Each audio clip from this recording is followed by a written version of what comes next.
The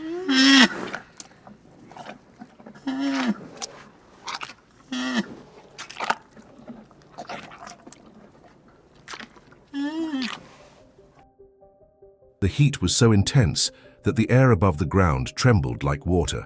The savanna stretched dry and silent, as if even the leaves and animals were conserving energy. Even the predators, who usually roamed relentlessly, had taken refuge in the shade. In that harsh and relentless landscape, Jamal, an experienced rescuer, drove his SUV down a narrow, dusty road. He was on his way to a remote village to deliver medical supplies and check a nearby water source that had been reported as contaminated. But as he approached a sparse grove of acacia trees, something caught his attention. A strange, motionless shape, out of place with the rhythm of the land. Jamal squinted against the bright sunlight. At first, he thought it might be a fallen tree, maybe a scorched one, but then it moved. He slammed on the brakes hard. The vehicle jerked violently. There, partially hidden in the tall, dry grass, was a rhinoceros, large, powerful, but still, too still. Jamal turned off the engine. A thick silence fell over everything. The rhinoceros was limping severely, leaning heavily to one side. Its left hind leg barely touched the ground. Even from a distance, the damage was obvious. The leg was grotesquely swollen, deformed. The skin around it stretched to the limit, bluish and purple at the edges, as if it could tear at any moment. There were deep cracks leaking dried blood and fluid. It looked painful, deeply infected, maybe worse. Jamal slowly got out of the car, listening to the silence. Normally, such a large wild animal would flee. Even injured, it would disappear into the brush. But this one did not move. It stood there, breathing heavily. Its sides rose and fell with slow, labored breaths. Its massive head hung low, as if the weight of the pain had pulled it down. And yet, it did not run. It was embodied. It was asking. He approached slowly, arms raised gently in front, signaling peace. Each step was deliberate, careful. The dust cracked under his boots. The air smelled dry and heavy, and still, the rhinoceros did not shrink. Its entire body trembled slightly. The hind leg, that grotesquely swollen one, throbbed with pressure, and from where Jamal was now standing, he could smell the infection. Sharp, sour, almost metallic. He stopped just a few meters away. The rhinoceros slowly turned its head. Its eyes met his. In that moment, just one heartbeat. Jamal understood.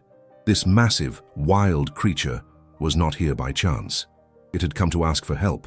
Jamal stood still, frozen for a long moment. Every part of him was alert, but his instincts told him, don't retreat. The rhinoceros, though massive and wild, seemed broken. Its swollen hind leg throbbed visibly. The skin stretched so tight that it seemed ready to burst. The purplish tone, the cracked edges, it was gravely infected. There was no time to lose. Jamal grabbed his radio and called the veterinary team. The signal was weak, full of static, but he managed to get the message across. Then he returned to the rhinoceros, crouching nearby and speaking softly. The words didn't matter. The tone did, and the tone was calm, steady, reassuring. The rhinoceros was exhausted. With a deep groan, it slowly lay down in the dry grass, its legs buckling under its massive weight. Even this simple movement, lying down, seemed painful. Its breathing was rough and irregular. Jamal didn't move any closer. He just stayed there, sighing, letting the animal know it wasn't alone. Jamal kept calm, staying close, so the rhinoceros would know he wouldn't abandon it. Eventually, a truck kicked up dust in the distance. The veterinary team had arrived. One of the veterinarians, a woman with calm hands and attentive eyes, quickly prepared a long syringe of anesthesia. Jamal met her and silently led her to the rhinoceros, which barely moved as they approached. There was no panic, no resistance. It was as if the rhinoceros knew this is the moment it had been waiting for. The injection went in smoothly. Then came the waiting. After a few minutes, the great body relaxed. The tension left the muscles. Breathing slowed. The procedure began. The lead veterinarian studied the leg, then took a scalpel and made a careful incision. Thick pus poured from the wound, yellowish, milky, and foul-smelling. The stench filled the air, sharp and acrid. Everyone took a step back. No one hesitated. This was necessary. A drainage tube was inserted to keep the infection flowing out. The team began rinsing the wound with antiseptic solution. It flowed down the rhinoceros's leg in murky streams. Jamal approached. He extended his hand and gently placed one hand on the rhinoceros's horn, the other on its thick head. He whispered again, firm, warm words. He didn't know why, but he felt the rhinoceros could hear him. Not through the words, but through the calm.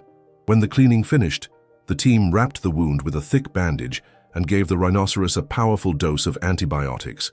Still, the rhinoceros did not move.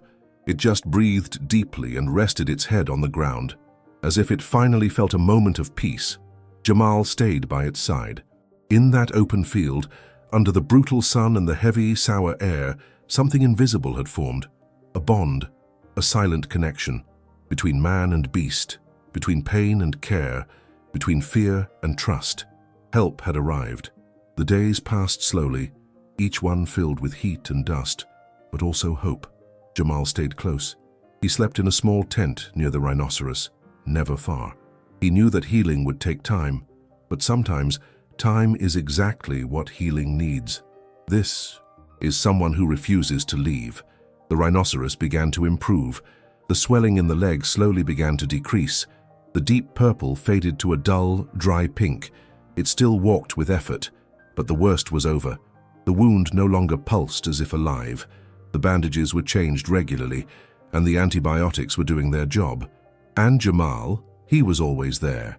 He brought fresh water every morning, large bundles of grass, and even sweet fruits when he could find them. The rhinoceros accepted it all silently. When someone came to change the bandage, the animal no longer shrank away. Once, it even lifted its leg slightly, as if to help. This impressed the entire team.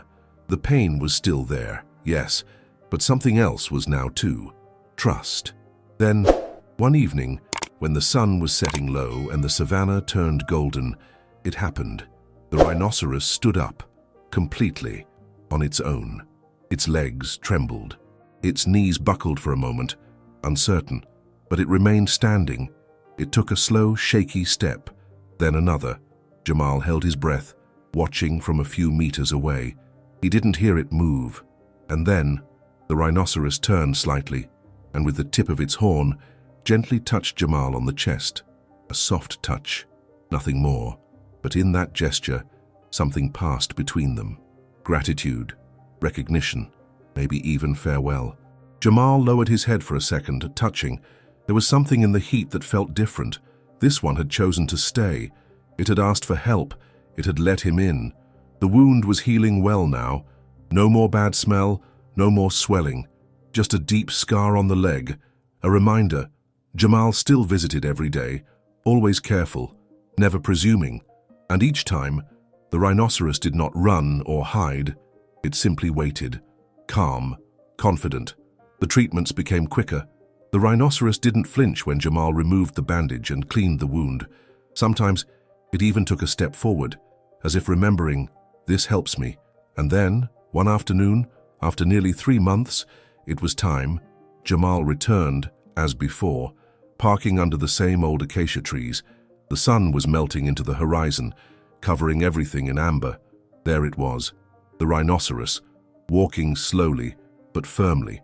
Its step wasn't perfect, but it wasn't painful anymore, just strong, present, a little cautious but proud.